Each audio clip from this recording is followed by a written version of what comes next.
Hello, I'm Harry Dotson, and for those of you who don't know me, I'm the president of the Santa Cruz County Fairgrounds and Rodeo Association. As a board, we wanted to report to you at the midpoint of the year to give you an idea of what has been happening here at the fairgrounds and what we see in our future.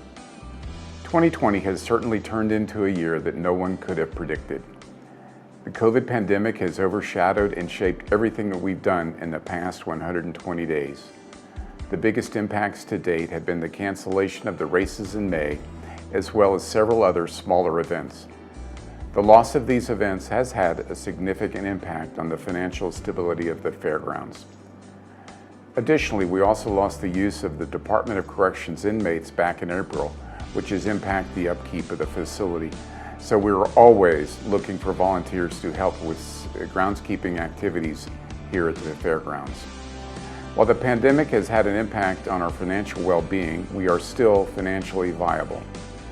We qualified for and received funding through the Payroll Protection Program, which has been a tremendous help. As well, many of our sponsors have continued to support us. Due to the unexpected departure of a board member, Lori Johnson has joined our board. Lori is also the chairperson of the County Fair Committee this year.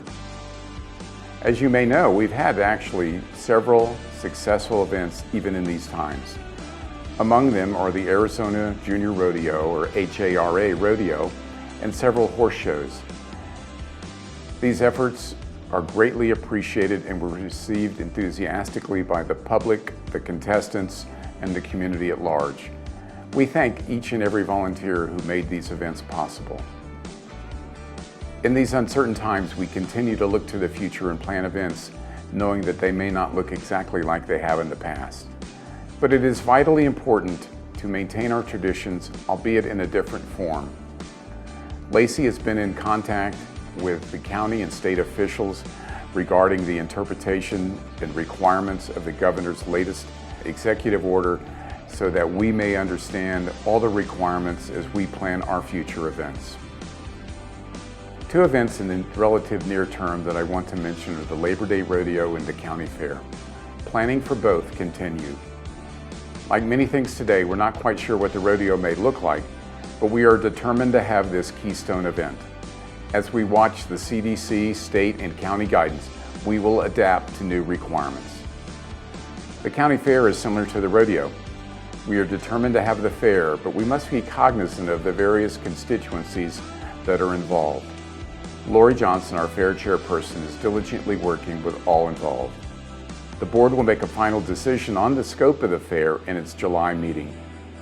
We have gotten this far with diminished revenues, obviously, but going forward we need to be even more diligent in our operations, and we welcome any and all suggestions on how we can improve our operations.